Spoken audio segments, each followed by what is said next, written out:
Shalom Boker Tov, nous sommes le 12 novembre 2018, le 4 Kislev 5779, Daniel Aïko micro.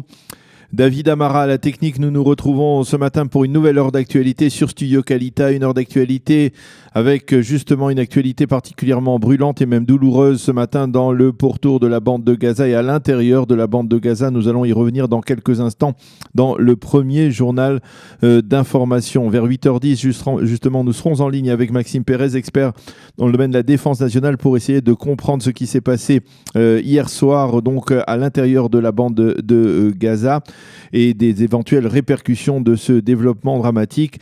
Vers 8h25, nous essaierons également d'avoir Sandrine Fitoussi de Sderot en ligne si c'est possible, mais vers 8h25 en tout cas je vous présenterai la revue de la presse et des médias qui est consacrée en partie à ce qui s'est passé durant la nuit à Gaza. Vers 8h35 nous serons en ligne avec Vincent Sheba de l'ONG NGO Monitor après la publication d'informations sur les difficultés grandissantes que rencontrent certaines organisations d'extrême gauche et même le BDS a trouvé un financement en Europe après les campagnes expliquant leurs réelles intentions. Et puis vers 8h45, peut-être un petit peu plus tard, nous serons en ligne avec Dominique Neumann-Chichportige qui est spécialiste des maladies infectieuses de la Coupe Patrolim Meochedet. Nous parlerons avec elle de l'épidémie de rougeole qui frappe l'État d'Israël actuellement. Mais tout d'abord, l'actualité brûlante, un premier journal d'information. Un officier supérieur de l'armée israélienne a été tué et un autre blessé hier soir vers 21h lors d'une opération des forces spéciales israéliennes à l'intérieur de la bande de Gaza dans la région de Khan Younes au sud de la bande de Gaza.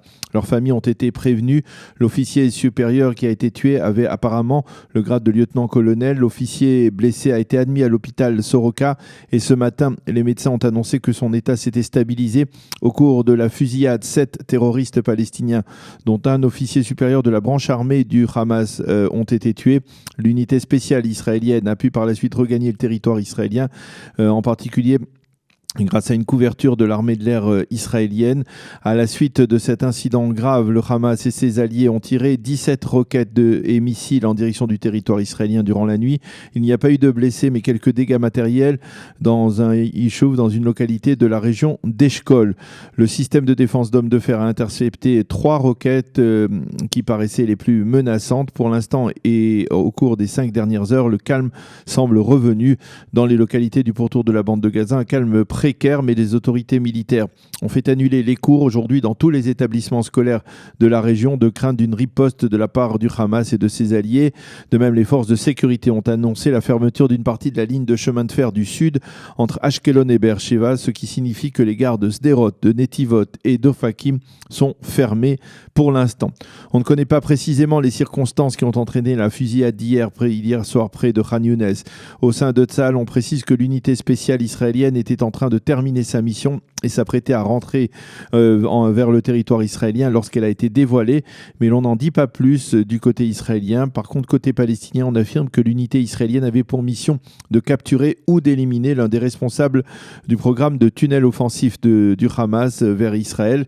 L'opération israélienne a échoué, apparemment donc selon des sources palestiniennes et toujours selon ces mêmes sources, l'unité spéciale israélienne avait pris place dans un véhicule palestinien qui avait été fourni ou qui aurait été fourni par un collaborateur.